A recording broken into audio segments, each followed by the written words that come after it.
Bonjour, je suis Marie-Pierre Charnot du blog Se former à la divination. Alors c'est ma toute première vidéo, je vous demande donc de l'indulgence car pour moi cette technologie est quelque chose que je ne connaissais pas, je découvre et j'apprends. Il me reste encore pas mal de choses à apprendre. Voilà, alors qui je suis comme je vous l'ai dit, je m'appelle Marie-Pierre Charnot, j'ai 55 ans et demi et je tiens au demi car ces 6 mois derniers ont été extrêmement riches en expériences, en apprentissage. J'ai beaucoup appris et bien sûr je continue à apprendre, je continue à me former sur de nouvelles technologies et tout ça est bien pour mon plus grand plaisir. Je suis Gémeaux, ascendant Cancer. Alors, pour ceux qui me connaissent, vous savez ce que j'en pense, à savoir qu'un signe et un ascendant ne représentent qu'un tout petit aspect de la personnalité et que quand on étudie un thème vraiment en profondeur, on s'aperçoit que quelquefois on n'a rien à voir du tout avec son signe astrologique. Alors d'ailleurs, juste pour une petite information, j'ai une dominante saturnienne, à savoir Capricorne, et mon Mars en Bélier m'aide aussi à aller de l'avant, à foncer, quelquefois même un petit peu de trop. Alors, quel est l'objet de cette première vidéo? Eh bien, comme je vous l'ai dit, d'une part de me présenter et d'autre part de répondre à une question. À la fin, c'est moi qui vais vous demander de m'en poser. Alors, comme je vous l'ai dit, je suis astrologue, tarologue, coach en développement personnel. Cela fait maintenant plus de 30 ans que je propose des consultations, des formations à titre professionnel.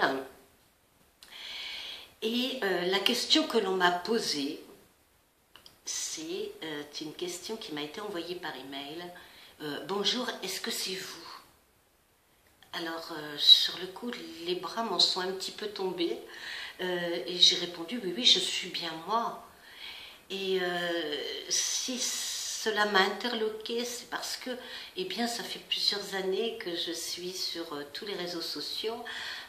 Il y a mon nom, mon prénom, ma photo, mon téléphone professionnel, mon adresse, enfin celle de mon bureau, l'email professionnel, mon numéro de siret.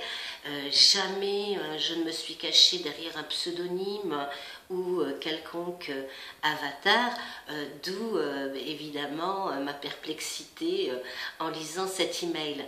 Alors, si je mets, et j'ai aussi mon CV qui est en ligne, et ce qui me semble tout à fait normal et naturel, d'une part pour les prestataires qui font appel à mes services, parce que je suis aussi rédactrice, et pour les clients qui voudraient en savoir un petit peu plus sur moi, qui ne me connaissent pas, ceux qui sont dans ma région ou d'autres qui me consultent depuis longtemps savent à qui ils ont affaire, mais les autres, je ne suis qu'un nom parmi d'autres noms. Donc pour moi tout ça c'était, voilà, c'est naturel, c'est normal. Et cette personne donc a fini par me dire, en fait ce que je voudrais savoir, si c'est bien vous qui faites les consultations. Alors oui, c'est moi. Je ne suis pas un audiotel à moi toute seule. Je ne travaille pas 24 heures sur 24, 7 jours sur 7. Je suis comme tout le monde. Je travaille, mais j'ai aussi des activités. J'ai une vie sociale, une vie relationnelle. Et la nuit, je dors. Voilà. Donc, et il n'est pas question pour moi de déléguer cette partie de mon activité.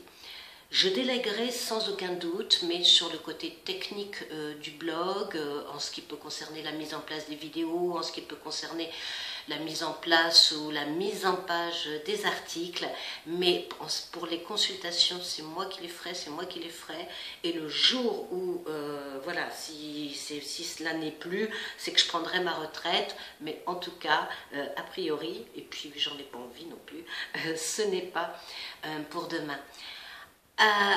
Pourquoi je ne délèguerai pas? Eh bien, il y a deux raisons. Deux raisons qui sont chères à mon cœur. D'une part, j'aime énormément mon travail, j'aime recevoir les clients, j'aime vous recevoir, j'aime apporter des outils, j'aime donner, voilà, ça fait partie, j'aime guider, évidemment, avec mes connaissances, avec ce que je sais, comme je le dis régulièrement, je ne sais pas tout, et je cherche à évoluer, je fais des recherches permanentes afin d'apporter le meilleur aux gens qui me font confiance. La seconde raison, c'est que j'ai ma philosophie et une certitude. Alors, j'ai pas de certitude sur tout, hein, il y a même des choses sur lesquelles j'en ai plus du tout. Mais en tout cas, en ce qui peut concerner la voyance, l'astrologie, la numérologie, le développement personnel, j'ai vraiment une certitude. Cette certitude, elle est issue du fruit d'années de travail, du fruit d'années de recherche. C'est que notre destin n'est pas écrit à l'avance. On peut éventuellement, par l'astrologie, quand on vous dit je vais faire mon thème prévisionnel, on peut cerner une ambiance, bien sûr, mais si l'ambiance, elle paraît a priori pas terrible, eh bien on a aussi nos forces en nous pour justement affronter ces difficultés. Affronter ces difficultés, eh bien c'est s'élever, c'est aller plus haut que soi, c'est se dépasser. Et quand on se dépasse, eh bien, nos faiblesses deviennent des forces. Et ça, c'est formidable. Ensuite, évidemment, on ne peut pas tout contrôler. On dépend aussi, quelquefois, enfin, oui, ça arrive, hein, des autres, des événements extérieurs. Hein. Et là, eh bien, il faut simplement composer et oui, aussi savoir s'adapter. Et puis en même temps, heureusement, parce que l'homme, bon, à part pour ceux qui ont une personnalité qui a tendance un petit peu à s'écraser, l'homme aime le rapport de force, l'homme n'aime pas la contradiction, l'homme a besoin de prouver qu'il a raison. Regardez les guerres, regardez les conflits. Nous sommes en 2016 et aussi loin que remonte le monde, l'homme a toujours été en guerre. Donc nous sommes complètement nuls et le mot n'est pas trop fort pour résoudre les conflits, que ce soit des conflits de religion, que ce soit des conflits politiques, que ce soit des conflits de pouvoir, que ce soit des conflits de jalousie. L'homme est ainsi. Donc, eh bien, je veux dire, heureusement qu'on ne peut pas contrôler les autres, parce qu'alors là, du coup, l'enfer serait vraiment sur Terre. Voilà, donc je vous en savez un petit peu plus sur moi. Et eh bien, c'est à mon tour de vous demander qu'est-ce que vous aimeriez, de quoi aimeriez-vous que je vous parle, à quoi aimeriez-vous que je vous réponde, quels sont les problèmes que vous rencontrez aujourd'hui. Alors, bien évidemment, il ne s'agit pas de me demander est-ce que mon ex va revenir, est-ce que ma chérie m'aime toujours, est-ce que mes finances vont s'améliorer, est-ce que je vais trouver le job de mon rêve, parce que ces questions appartiennent au domaine intime et cette vidéo fait partie du domaine public. Alors, c'est pas que je veux pas vous répondre, mais ça n'a pas lieu d'être sur cette vidéo. Alors, laissez-moi vos commentaires, ça sera vraiment avec plaisir. Dites-moi ce que vous en pensez, dites-moi ce que vous aimeriez et je vous dis à très vite. Marie-Pierre Charnot pour le blog Se former à la divination.